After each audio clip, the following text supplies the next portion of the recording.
Okay, good afternoon, everybody. We started by having a discussion about the question, and we realized the question wasn't quite up to the task, so we had to reframe the question a little bit. So, how to increase small-scale fisheries value chains seemed to be kind of ambiguous to us. So that led to a discussion about the need to think about value chains from a broad value perspective. And so sort of foundational to the points that I think we came up with was the idea that value chains have to satisfy multiple different values, not just economic values, but social, ecological, cultural values. And in fact, value chains are driven also by those value contexts. Okay, so I realize that's not a recommendation, except that it's a recommendation when we need to think about value chains in let's say, sophisticated ways, in interdisciplinary or transdisciplinary ways.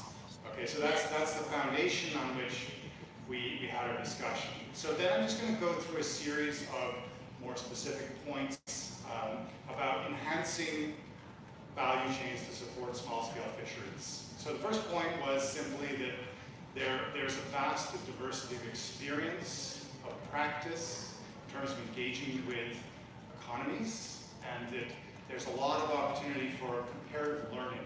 So, you know, we had examples from Japan, from Africa, from Oceania, and if we can foster platforms for sharing knowledge between small-scale fisher, producers, processors, traders, that will be highly advantageous. Okay. Secondly, sort of consistent with that, then we need to recognize that interventions into small-scale fisheries value chains have to necessarily be context-specific. So there needs to be the work to understand that context specificity before interventions are undertaken.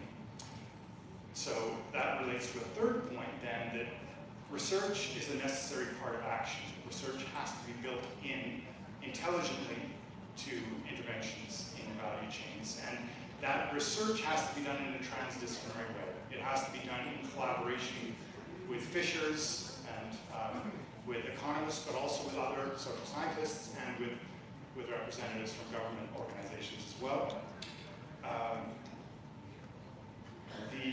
There's also the point that fishers do not know everything about markets. In fact, they have significant knowledge gaps in their understanding of markets. And so there is a role for the people who collaborate with fishers in trying to improve their value chain, the performance of their value chains, to strengthen their knowledge base, to provide them access to other sources of knowledge. And we talked a little bit about ICT tools that might be able to facilitate that process. We also talked about the need for the other end of the value chain to be more knowledgeable as well. And so we need also mechanisms to better inform consumers and better connect consumers to sustainable, socially just value chains or producers and processors.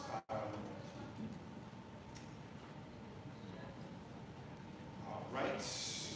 We also talk about organizations and how, in many contexts, strengthening organizations, whether producers, whether processors, whether traders, and I'm talking about small-scale actors in this context, that's a crucial thing that needs action. So we need more work on how to strengthen organizations at different segments of value chains.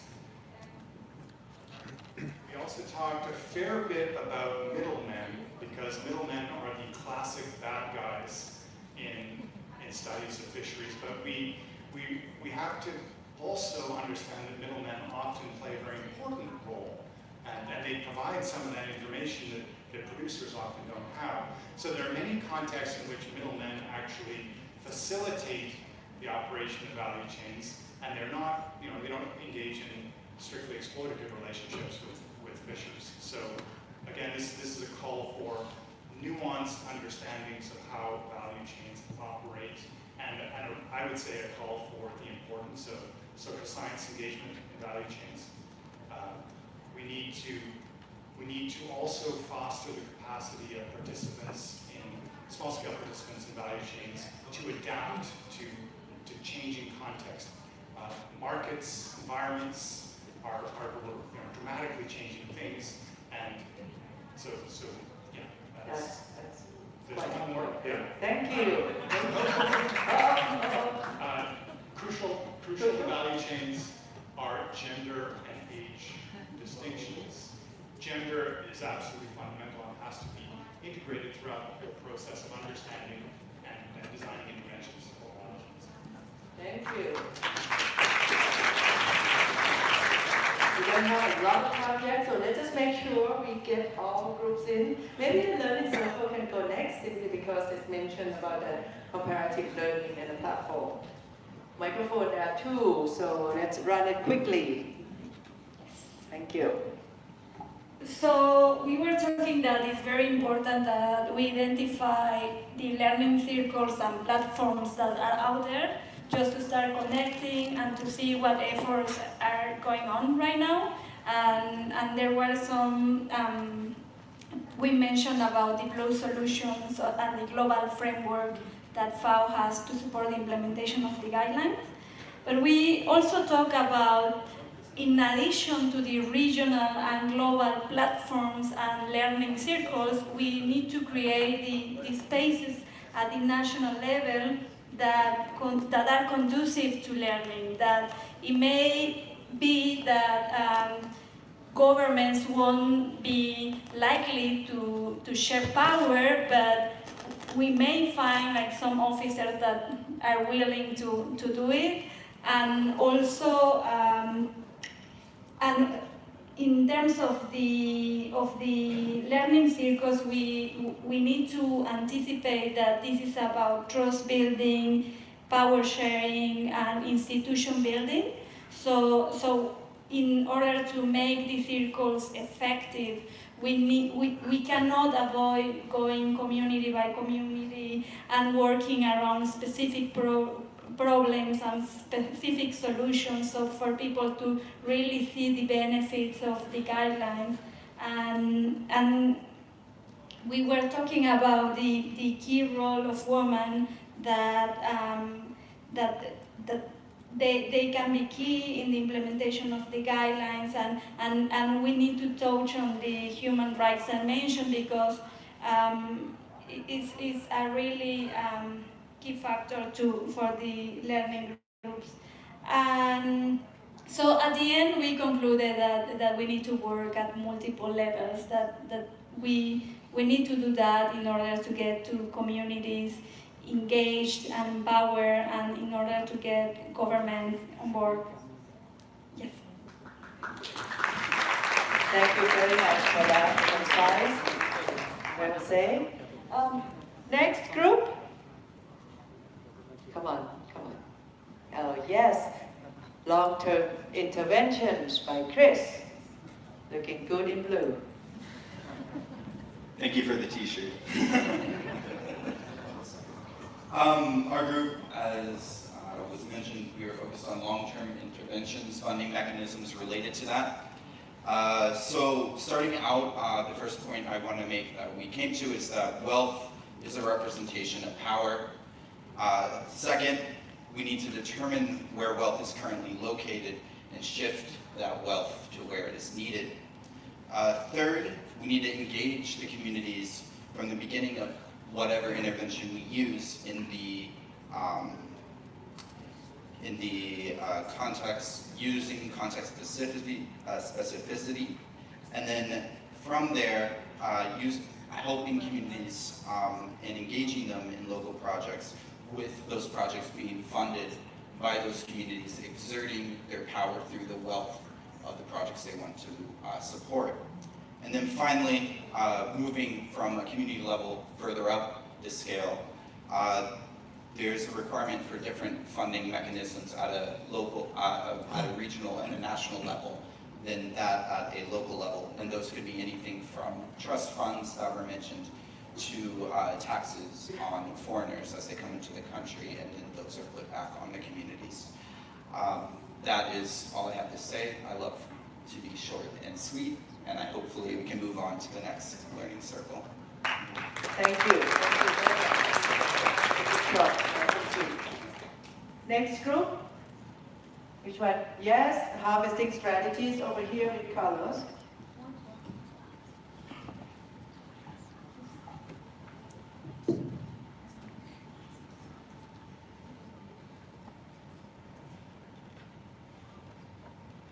Well, we have called this group Fishery Science and the Design of Harvest Strategies, with the question of what would we like to see by 2022 and beyond, and how to get there. So the purpose of this proposal is to produce a set of guidelines to assess the status of small-scale fisheries in a situation of data limitation, and to be able to design harvest strategies that satisfy previously set management goals. A foundation for this approach is the fact that the viability of the resource is indispensable to have viable, vibrant fishing communities. The approach will be to create a working group of experts from Latin America to produce the guidelines based on assorted methods that are appropriate for the characteristics of data-poor small-scale fisheries. An important goal of the group is to produce information to develop management policies, considering adaptive and innovative management approaches.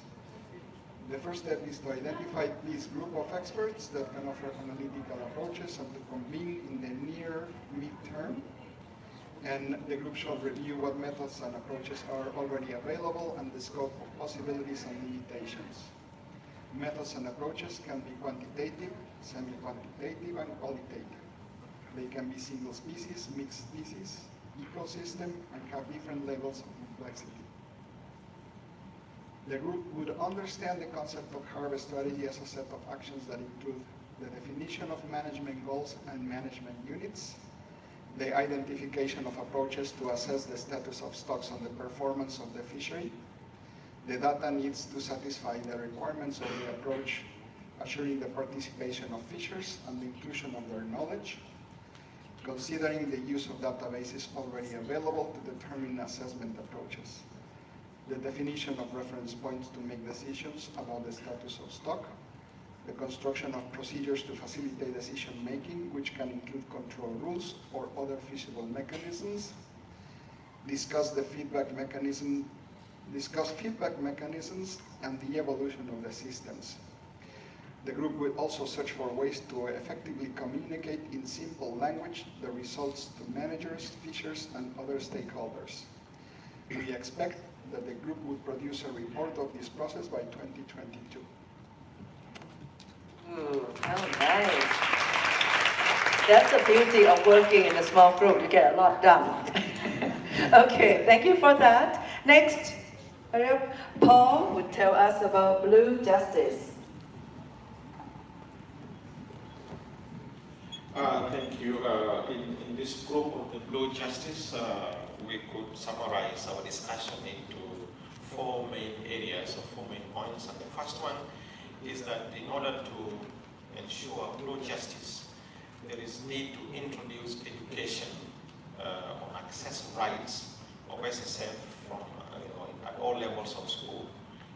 This should be part of the curriculum. It's something that should be put in the minds of those who are growing up, so that it does not become only an issue of a sector, that is the SSF, but it becomes an issue of the whole society. It becomes part and parcel of the society. The other thing is to encourage advocacy on rights. And this is where the civil society does quite much better in terms of ensuring that all the time, if those who are supposed to ensure these rights are not ensuring them, then somebody keeps their ears open by always shouting about it. Fishers also should be organized to have a stronger voice. And we have had examples from various countries here on how the voice of fishers, when they came together, it made a point, and some of these issues were also inscribed into the legal documents of their countries. The second point is on to prioritize access rights. so as to ensure that these rights, as they are protected in the Constitution, they are adhered to. And a very good example we got from Indonesia, where a private government gave access to a private company, and the issue went to court. And when the issue went to court, both of these groups had rights. But within the context of the analysis of these rights, the court decided to give rights to the small-scale fishers rather than that private company. So using the Constitution and ensuring that the rights as inscribed in the Constitution are adhered to and complied with. And there are good examples, in Gambia, they are working on this, India, Latin America, as well as Indonesia.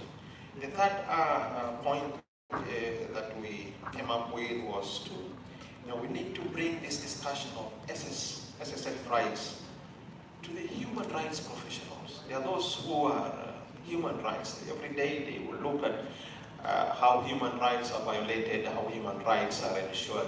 So we need to bring the discussion to them also. We should not just be talking to ourselves, bring it to them. And let them also see that the human rights I'm talking about includes the human rights of small-scale fishers. And in addition to this, also we need to bring politicians on board. If we have a next TBTI Congress, we need to see politicians coming here. They should listen to this. They should know that small-scale fishers are also human beings. And they need their rights to be protected, and it is them who need to protect these rights.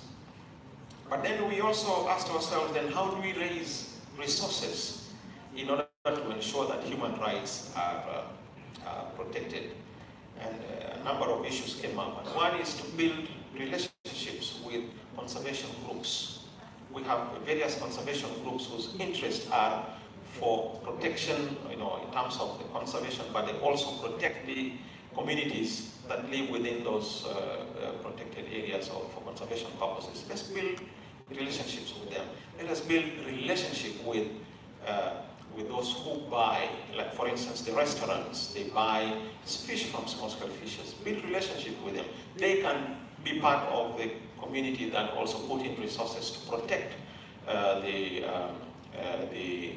SSF rights. Let us also work with financial institutions in order to protect small-scale fishers' rights. This is all we discussed. That's great, thank you so much.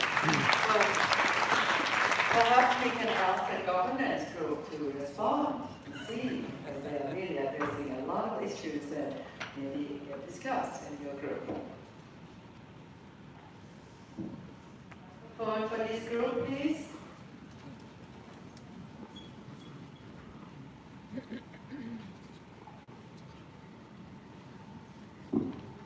We did this with Alicia, so we will, we will report with Alicia, sorry, we did all the group. So this is a mixture of actions and desires for the 2022 year about governance. The first one was from Africa, an action we would like to see reviewing the ongoing governance transformations that are imposed by the World Bank through the project. We would like to see the values of small-scale fisheries reflected in policies. We would like to work with social license and building trust for the communities to believe in the guidelines. We would like to have clear examples of how the guidelines have been implemented. We would like the guidelines be used as a boundary object to create international collaborations in transboundary problems of governance. We would like to governance use more of our data, but also us to quantify more and to do more synthesis of social science research. We would like to see that the Sustainable Development Goals are used also to support the guidelines. We would like to have measures. We would like to be able to have some measures of how the guidelines have been endorsed, and also that mechanisms are created for making governance accountable. We would like to have more spaces to sit with decision makers and the policy makers and make them to listen, to have some mechanisms for make them to listen. I think that was mentioned by Paul. We would like scientists to stop being naive and sorry, and really believe that we want to change governance with science. We would like to have science communicators to help this fill in this gap of science and policy. We would like transparency to see some governments to be transparent and enable this transparency to enable future. Well, I'm confused now, but transparent governance, and we would like to create have more stronger partnerships and new innovative partnerships with social media, for example, but also with NGOs and civil societies. To continue with that. Quickly, yeah? Yeah. So linked to what Paul said with regards to the strength of small-scale fisheries, they are too big to ignore, but they are also too big to reckon with. So fishers should capitalize on their strength and come together to speak in one voice. We would like to see more studies on collective action and the problems why we are not there yet. And linked to this, we need to start looking more at monitoring leadership. Our friend Paul mentioned hidden profits earlier, so maybe we should start thinking of developing a corruption index to understand legitimacy and inequity issues, and also making governments and decision makers accountable for wrong decision making. So it's not also always the fishermen doing illegal things, but also when the governments and decision makers don't do the right decisions, they should be held accountable as well. And last but not least, we should tap on opportunity windows to influence policy and action at all levels. Next week, our ocean conference, probably we're going to hear about sea plastics a lot and climate change. But I think our ocean is also about our ocean of small-scale fisheries. So we need to use these interfaces to discuss small-scale fisheries needs, because 2022 is only 1 year, and it should be the start and continuation of change. It should build the momentum towards the future and not the end of it. Thank you very much. Okay, I think features, it's time for you to perhaps say something, because it's making a lot of reference to you as well, and a lot of, to the back of the room, please. There's not, thank you. Okay, so blue shirt is already on the shoulder, is that? Is that blue shirt there? Perfect, thank you.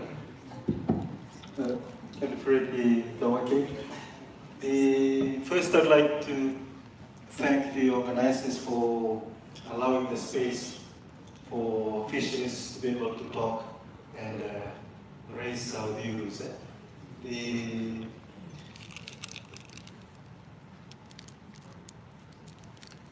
I think the topic here on action, we feel that we are at the interface of knowledge and action.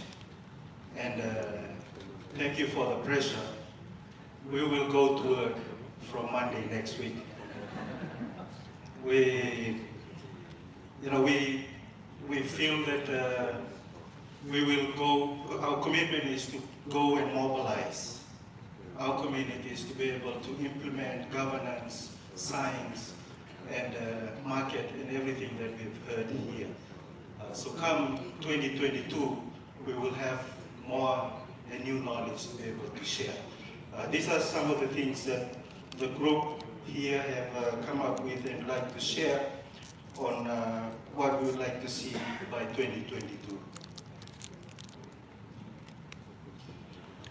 The World Small-Scale Fisheries Congress should acknowledge that fishers' future and survival depends on the sustainability of small-scale fisheries, So any research or dialogue must intentionally involve leaders of fishing organizations and fishers themselves. Fishers alert the world about impacts of climate change on small-scale fisheries. We recognize and stress the urgency of global climate change on all small-scale fisheries. Governments need to recognize community rights to their fishing areas. The FAO volunteer guidelines for small-scale fisheries are a useful tool for this, but they must be made accessible in different medias and languages beyond the 5 UN working languages. The Congress should allow a separate space for fisher dialogue, and with a specific fisher-to-fisher session where the agenda comes from fishers and there's translation capacity to bridge languages. Funding should be identified and available to facilitate this. We want direct representation in the discussions and panels in the plenary. Material should be available in the lobby during the breaks from fishers sharing information about their areas, about their knowledge and their resources. We need to be visible, we need to be heard, and leaders of fishers must have opportunities to speak and present, and translation should be available to facilitate this. Academics and the scientific community must value and recognize the traditional knowledge of small-scale fishers and ensure that the results of their research are presented back in a timely manner to communities so that it can contribute to social and environmental development. And finally, small-scale fisheries must be recognized as including inland fisheries, artisanal fisheries, indigenous fisheries, subsistence fisheries, as well as commercial small-scale fisheries. This statement represents the countries of Finland, Fiji, Indonesia, South Africa, Costa Rica, Madagascar, Belize, Malaysia, Morocco, Barbados, Ecuador, and Mexico. Thank you.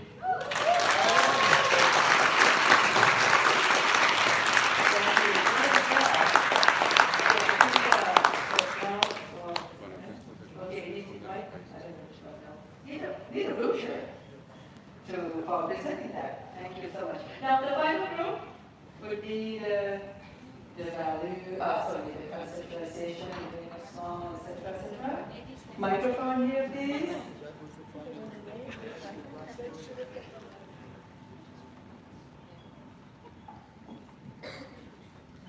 Well, I think it's actually... Addie, you mind standing up? Oh, yes, sorry.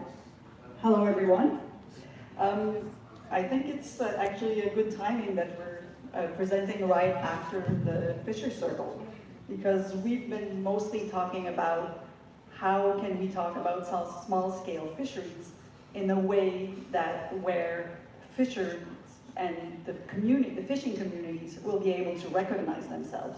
So how can we change the language and the vocabulary that's being used at a global level so that it actually reflects the local realities? Let me go to my own note. And we talked about this because this is an issue of power.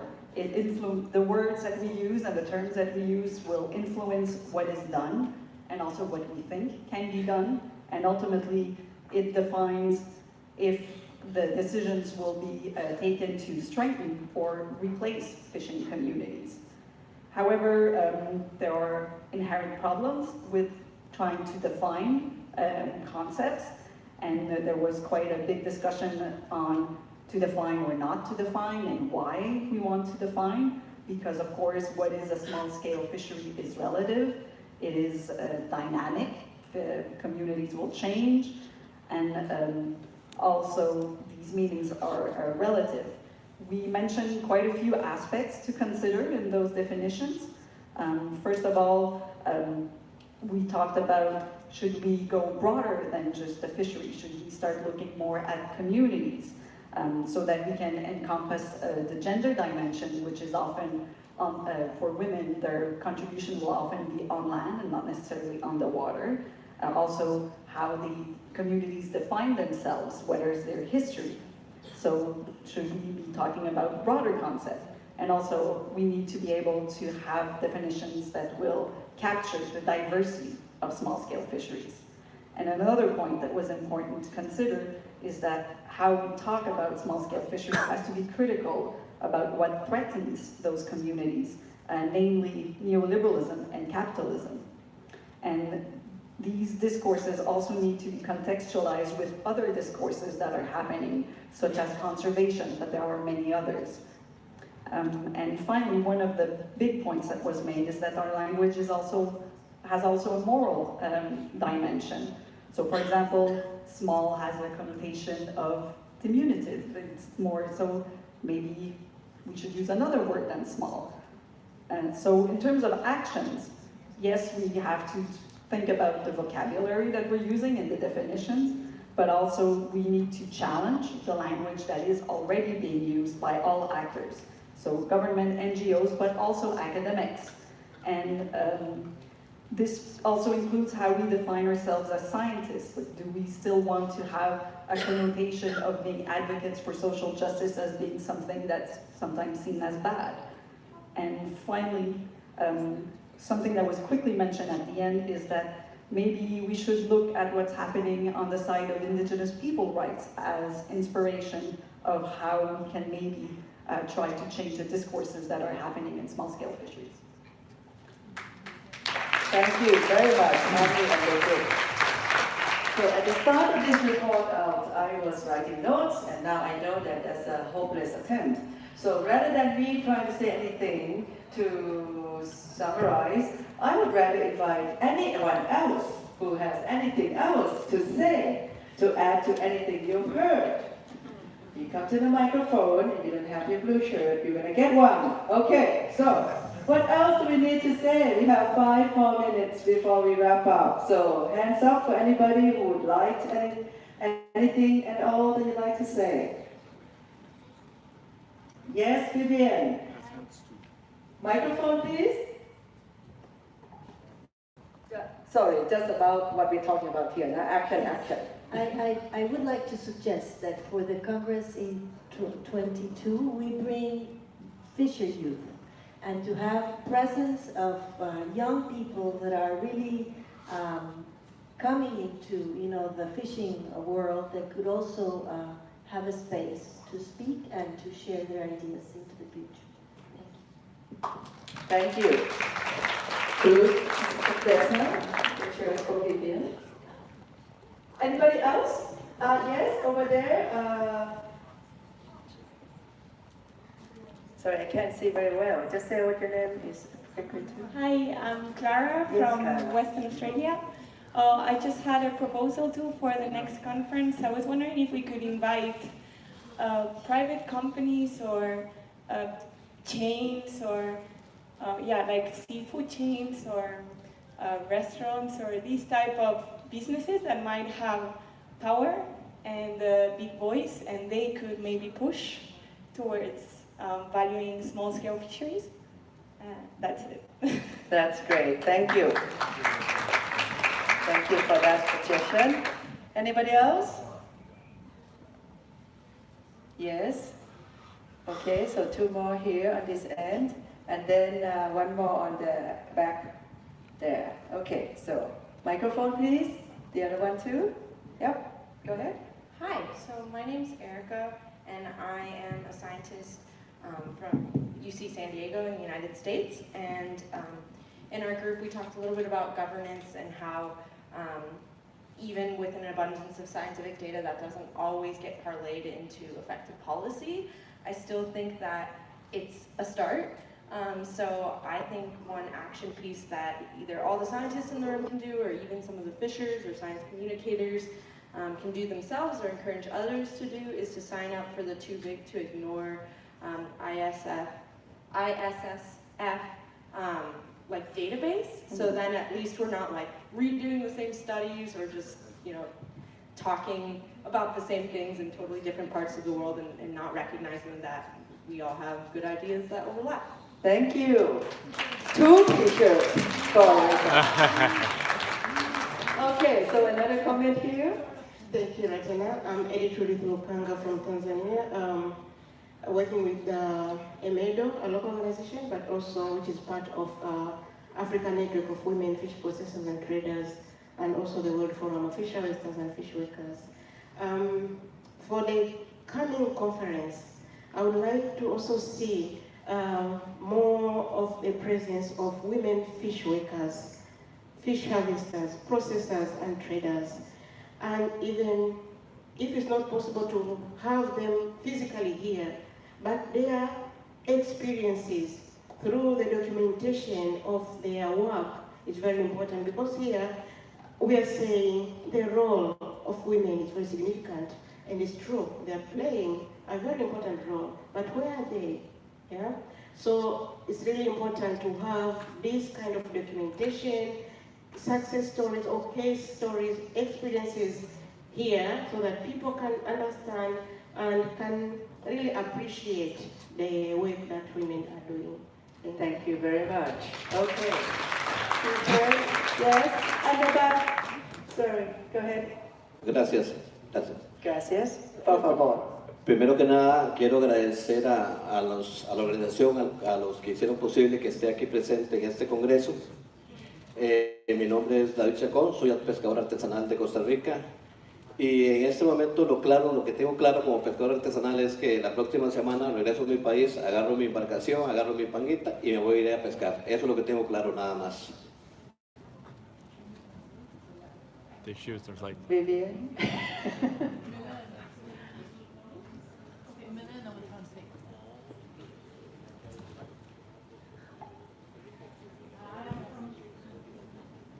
Sorry for the delay of the translation. Is somebody? Okay. It's okay. You are closer. So in first place, he wants to thank all the organizers and organization committee and to be here. He's David from Costa Rica, and the only thing that he wants to share is at the end, he really wants to go back and to go fishing because that's what he loves. You're missing your fishing life, way of life. Excellent. The vida, the pescado. Okay. Después, ¿no? En primer lugar, yo quiero agradecer la invitación que nos hicieron para estar en este congreso, pero también quiero invitar a todos los líderes de las diferentes organizaciones pesqueras a que se integren, a que se unan al WFF, que es nuestra organización mundial de pescadores, donde Edith, que me gustaría que se ponga de pie, es nuestra presidenta a nivel mundial de los pescadores artesanales. Y también... Gracias. That's the only word I know in Spanish. Gracias. Muchas gracias. So, in first place, she wants to thank for the invitation and also extend an invitation to all leaders of fishers organizations to join WFF. And please, Edith, if you can stand up. She's the president of that organization, and just to identify her and join that organization. By now, everybody knows who she is. Muchas so gracias. please join wherever. Yes. And that's thank you. great. Thank you. Okay, are we done? Rodrigo, please. Okay, I would kindly ask you for everybody please stand up. Please. I think I'm not doing an individual voice, I'm doing a collective voice. I would like to thank Ratana for giving us a big challenge to talk about small-scale fisheries, to give us the opportunity to be here together. You know, this is not the end yet, right? Yeah, no. I have a lot of people to thank. Yeah, and also Vesna and the whole group that I think is really complex. Come here. You've been helping with this process. Come here. I have a lot of people to thank, all right? Thank you. Just take a sip now. There are a couple more important. Thank you very much, Rodrigo. You can help me with this. We have two things, well, three things to say. One is the announcement, which is about a very important publication. Katia, are you in the room? Yes. Okay, so Katia, please stand up. So Katia and Siri have been working very hard to put a special issue called Engendering Change in Small-Scale Fisheries and Fishing Communities in Globalized World. So the special issue has about 12 articles. They are already published in the Mast Maritime Studies Journal. And here's the best news ever. We are delighted to announce that this special issue, which has appeared in Maritime Studies, will be freely accessible from today until December 22nd. So, on those who are interested in gender issues, you have free access to that on the special issue. And the second special issue, Katia liked the process so much that she will continue to do that. So if anyone in this Congress who have studies about gender and would like to contribute to the special issue, talk to Katia. But that's not the only special issue that is in the work. I think based on what we talked about so far, especially the conversation about the transdisciplinarity in fisheries, lots of the points that we talked about, all the blue t-shirts, they are really about transdisciplinarity in small-scale fisheries and also in the social style fisheries and ocean sustainability. So there's more to learn from. A lot of this comparative learning is really important. So indeed, in addition to the book that we launched the other day, we will have a special issue on transdisciplinarity in small-scale fisheries. That would also be published as part of the Maritime Studies Mast Journal. So look for that, for the call for contribution. Now, there are many books that are being cooked up as well. And I guess I would need to make one in particular because I have a request from the African colleagues to mention that they would like to put a book together, and this book is called Hidden Profits, the Contributions of Small-Scale Fisheries in Africa. So I assume this will be part of the MARA series, which would be wonderful. So send us the proposal, we'll post that online, and then we call for contribution for that. And I also don't want to forget one very, there are many good ideas that came up today, but one in particular is about good stories for change. So this is a good stories about small-scale fisheries. So I hope Sylvia and other colleagues would be interested in putting a book together. It could be e-book or any kind of publication. So anything else that any one of you would like to do to, want to have contribution from, including help contributing the information to ISSF, etc. Just feel free to approach us. We would put that, we have a pretty strong social media, lots of follow-up. By now the YouTube is, 2 million views. It is still streamed live, of course.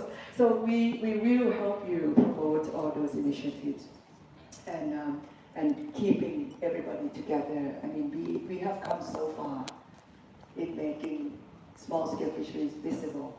And there's still a lot of issues and challenges that we need to continue to work on.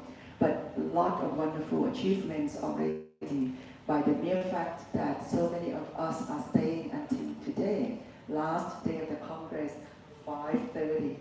This is a major statement. So there's no need to say more, except that we will continue. Okay, so keep watching us stay and be part of that conversation. All the things that we say, it's not about we would like to see, this time it's about we will do it. Okay, so we'll do it together. So we will be definitely communicating with you, and anything else you just let us know. Now, really, we have so many people we need to thank. the global committees and the local committee for the Congress have worked really hard to put the Congress together. It's really not me. It's about many people. So I'd like all the Congress committee to stand up for a big round of applause. Both global and local committees. There are more than this, many have left already, America and many others. Wonderful work, lots of people. Thank you so much. The funding communities, the host organizations and stuff are there, you can see them. But now it's about the team, right? So I wanted to first invite the local host. That will be the team from McGill University. Everybody on the stage and take a bow. McGill University team, please. Good for you as well. Okay. Yes. Okay. I have been doing so well for the whole week, and of course I have to blow it at some stage because Vesna doesn't put pressure on me, and she hasn't put the blue shirt on. The blue shirt that Vesna put on is supposed to be her cue to come and give awards. But you didn't put your blue shirt on, so I don't have a clue. So can you put your blue shirt on and come up to the stage? I would do the thank you again, right? But but you're not getting another gift. We have limited supply. But we have students, we have people making presentations in different sessions.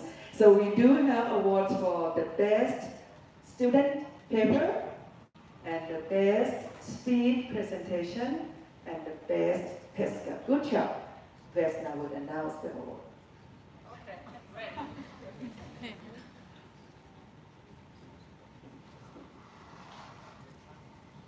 Hello everyone. So the best is left for the last. So we have three categories, like Radhima said, and I'll start with the regular. And we actually had a tie, so both in regular and speed.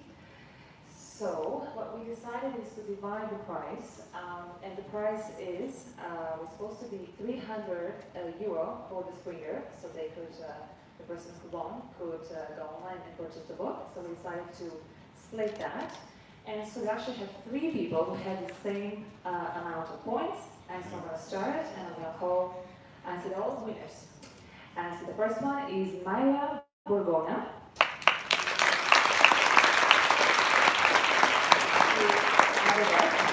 And her paper is side by side, fishers and researchers building marine conservation together. So we'll give her a voucher and the book. She also gets the book. Second person, this is not in order, so he was tied with Maya, is Sebastian Tapia Levy.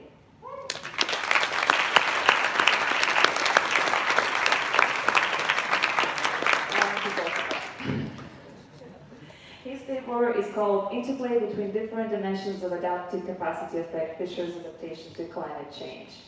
Quite a long time. The third person is Jennifer Beckensteiner.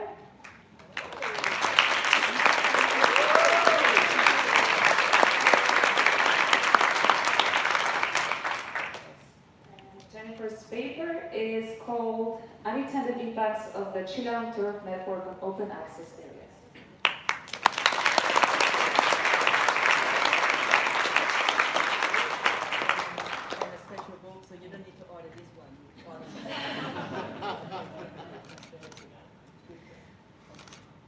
So now I'm going to move to speed. Again, we have three people who were tied.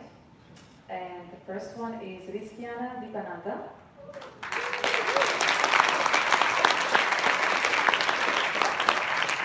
And her paper,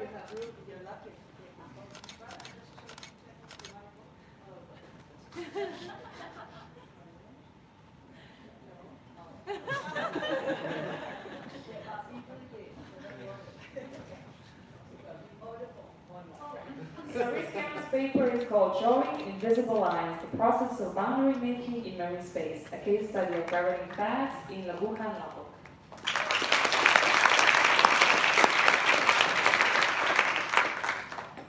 So second person who got the best paper in student presentation is Joseph Kinitsa.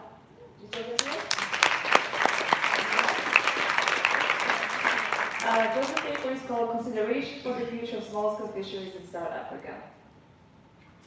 The third person in this category, since the speed category, is Jack Daly.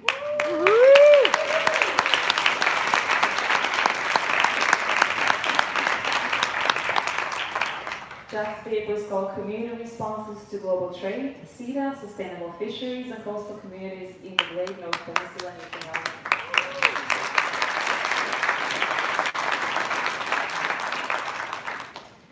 And now we have Pesca Pucha. So for Pesca Pucha, they had to prepare 20 slides. They had only 20 seconds for each slide, so it was quite challenging.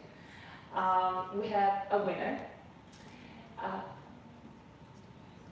The winner doesn't get the book because the winner gets 300 voucher in the value of 300 euros. Yeah, it's really nice from Springer, of course. So that will be Evan Andrews.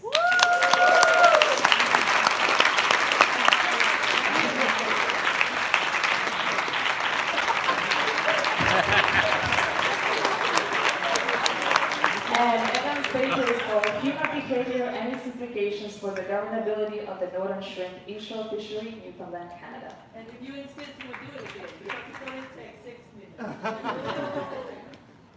So the judges who were judging the Pesca Pucha were also adamant that we mention 2 more people who were great. First one is Al Pagnon.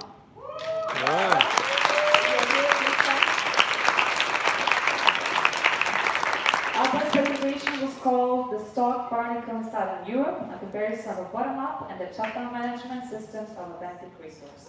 Alpa was reading the book, and a second person was Mandy Dodema.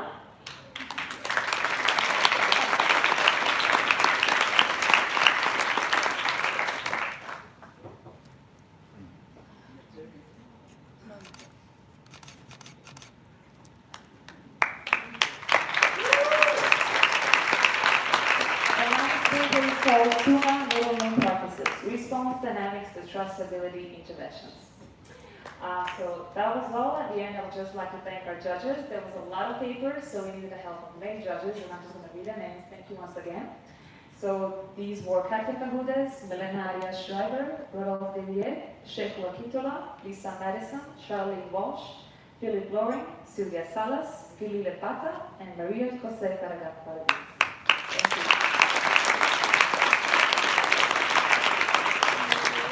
Thank you, Springer, for that generosity and again for offering us the free access to the special issue. Okay, Major team, we have already thanked them, so another round of applause. The next team is Team Septic. Where's the Team Septic? Somebody's outside? I think everyone check. Septic. Anyone outside? They're so busy. Well, Ratana, come. She takes care of everybody. You get, yes, come to the front, come to the front, come to the front. You will also be blue, by the way, so come to the front. Okay.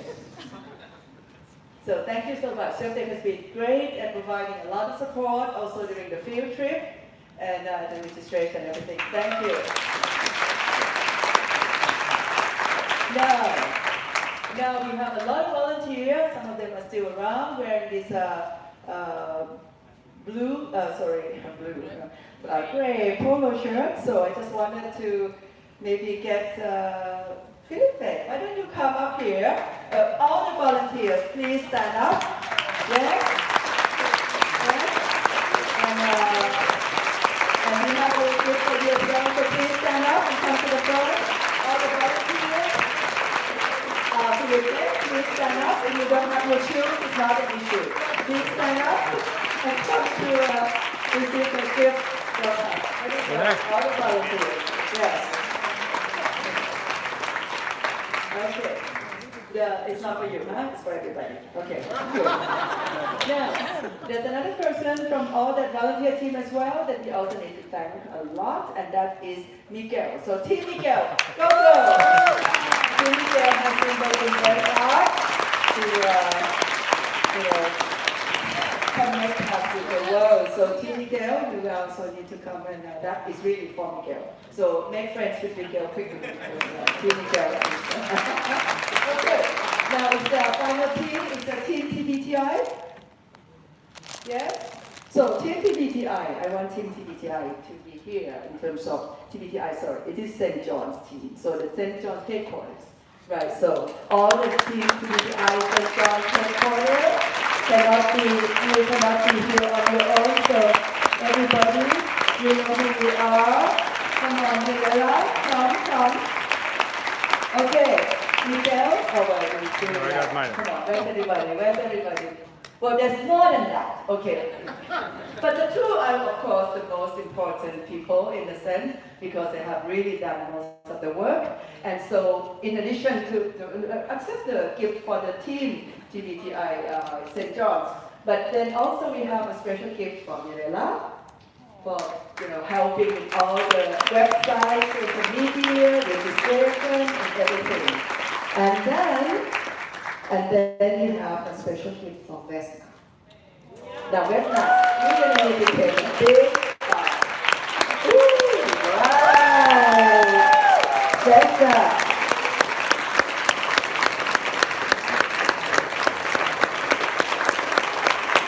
Okay, thank you so much for making this possible.